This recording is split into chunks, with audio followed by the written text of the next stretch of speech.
You're not resting. I know, that's a pretty bold statement, right? Especially with vacation season in full swing.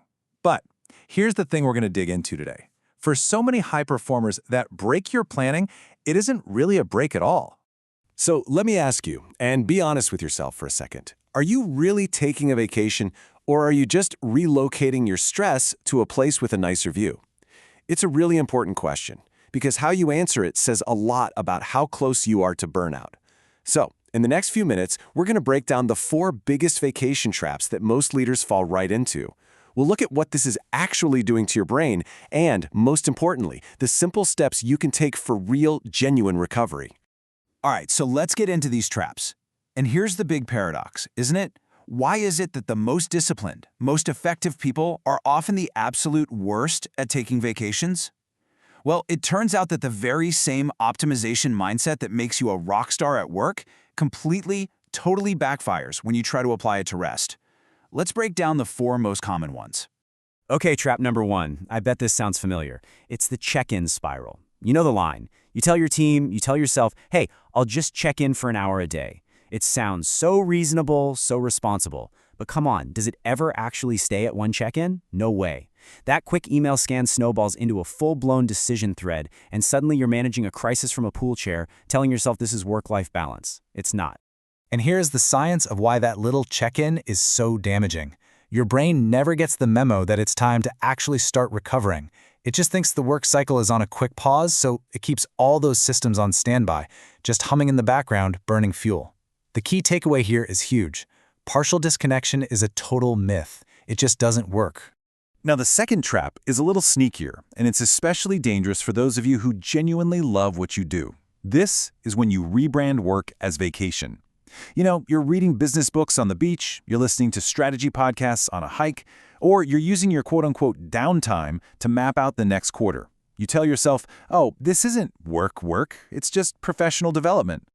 But here's the biological reality. Your prefrontal cortex, that's the CEO of your brain, the part that does all the heavy lifting, it doesn't know the difference between a spreadsheet and a strategy book. To your brain, intense work is intense work. So by pretending it's leisure, you're guaranteeing that the one part of your brain that desperately needs a break never actually gets to cool down. Next up, trap number 3, optimizing rest like a project. Oh man, this one is tough. This is when your vacation basically has its own spreadsheet. Exercise isn't for enjoyment, it's for performance enhancement. Family dinners aren't just happening, they're scheduled blocks of quality time. Rest becomes just another tactical project, and every moment of leisure gets evaluated for its efficiency. And this really shows the true cost. You're literally stripping the joy out of life. When rest is just another project to optimize, you're not actually recovering. You're just finding a new way to burn yourself out.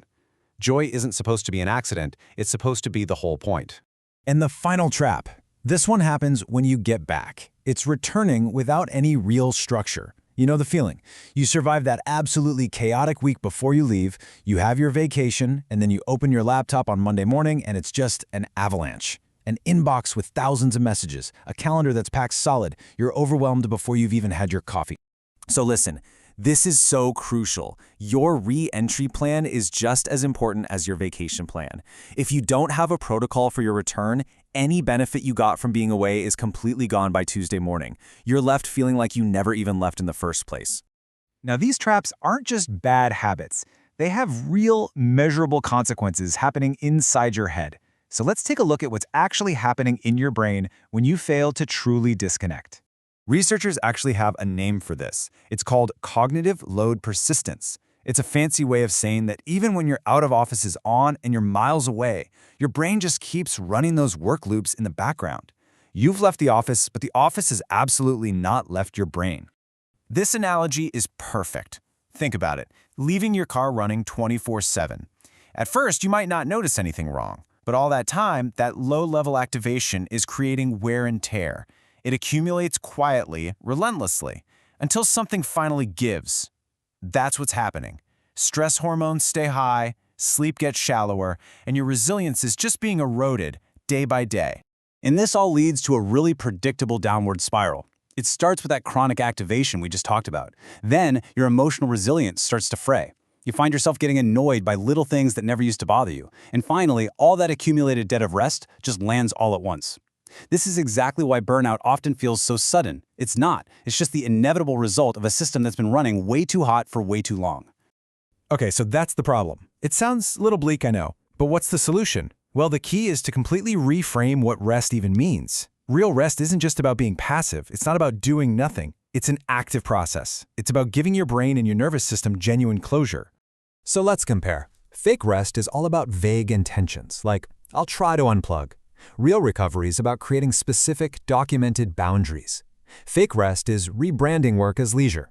Real recovery is about seeking genuine closure, setting that clear signal to your brain that the work cycle is actually complete. So what does this look like in the real world? Here are 4 practical steps. First, define your boundaries before you leave.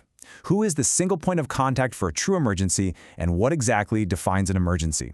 Second, give your team real authority. A vacation is a great test of whether you're a leader or a bottleneck. Third, protect your return. Block off your calendar for the first day or 2 so you can catch up on your own terms. And finally, and this is my favorite, let the boredom happen. That antsy, uncomfortable feeling you get in that unstructured time, that's a signal.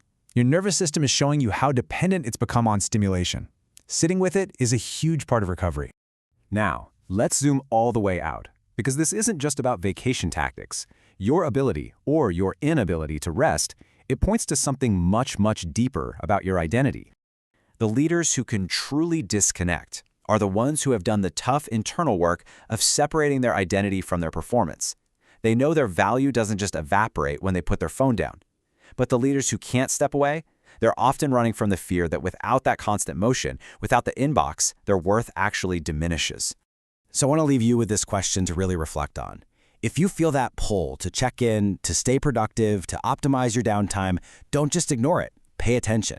What is that anxiety really telling you about where you anchor your sense of self? And that's really the final crucial takeaway. The most resilient, the most effective, the most enduring leaders, they aren't machines. They understand that true recovery isn't a luxury and it's not a sign of weakness. It is a non-negotiable part of doing the job well.